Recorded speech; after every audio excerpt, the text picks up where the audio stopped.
Hi, today I'm going to show you how to set up and start using ShellHub.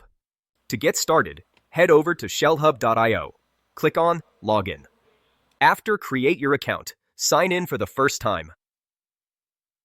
In your first login, you will be prompted to create a namespace, which is a unique workspace used to group and organize your devices and collaborators.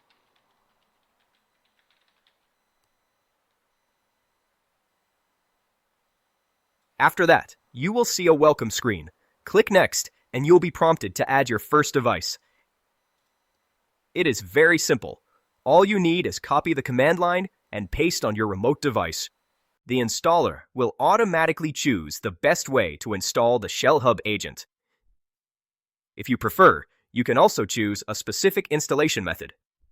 Back on your host, you will receive a notification about your new device. Accept it and you'll be ready to connect. On the sidebar, click Devices. Find your new device on the list, then click Connect. Fill in your credentials and click Connect, or just hit Enter. Ready? You're in. With ShellHub, you can also connect using asymmetrical keys. Now you're able to explore all of our features.